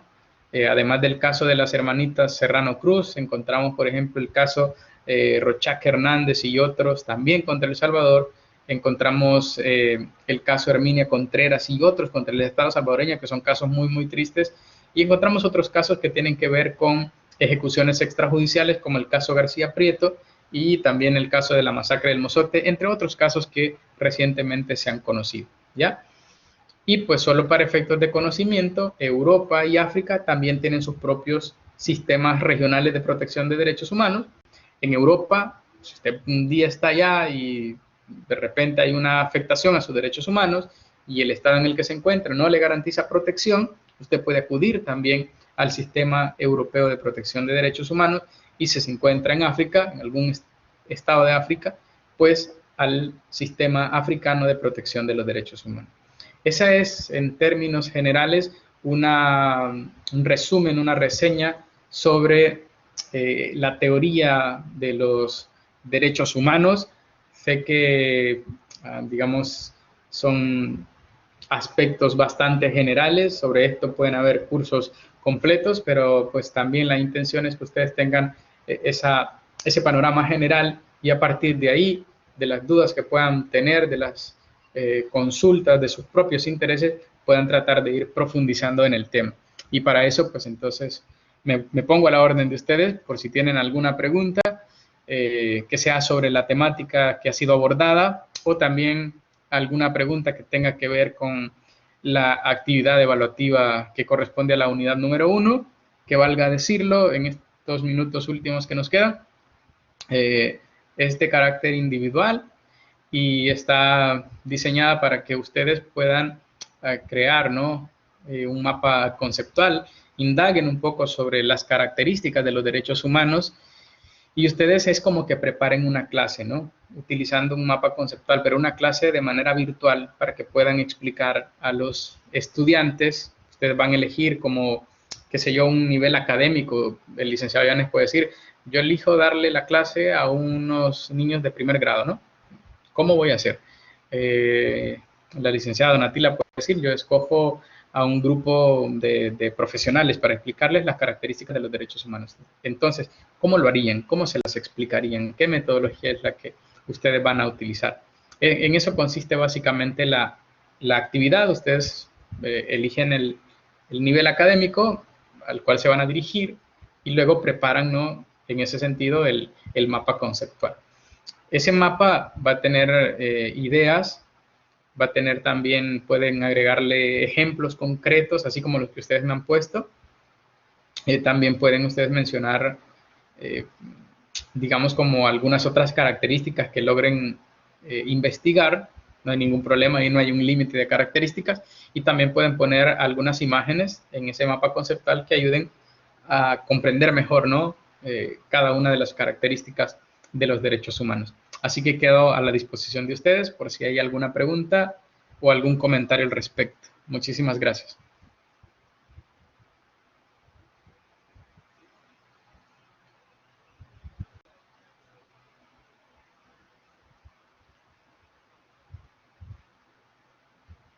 Creo que están por ahí todavía, ¿no? No, ojalá no se me hayan ido todavía a dormir. Yo sé que ya es tarde, pero aquí estamos, ¿no? A la orden por si tienen alguna pregunta o algún comentario, con confianza, ¿no? Bueno, me parece de que la clase ha estado excelente y pues, por mi parte no hay ninguna duda. Bueno, muchísimas gracias, Lic Yanes, por la amabilidad, y pues también para mí ha sido un gusto haberlo encontrado por acá. Vi que había comentado en el chat, así que con mucho gusto ahí estamos a la orden para lo que pueda servirles. Entonces, si no hay preguntas, veo acá también en el chat, ¿verdad? Que también están diciendo que no tienen más preguntas, así que les agradezco mucho por sus comentarios en el desarrollo de la clase, por sus aportes que me parecieron muy, muy valiosos, y pues quedo a la orden para cualquier pregunta que tengan a través de los canales oficiales como el foro de consultas, los mensajes privados en la plataforma, y pues igual también, ¿no? Si yo les puedo proporcionar mi número de teléfono para que también en algún momento puedan contactarme por ahí si lo consideran pertinente, ¿verdad? Así que si no hay más preguntas, comentarios, nos vamos a quedar hasta acá. Deseo que pasen una feliz noche, una bonita noche con su familia, que a lo mejor los está esperando todavía. Que Dios los bendiga y nos vemos en la siguiente semana. Muchas gracias por todo.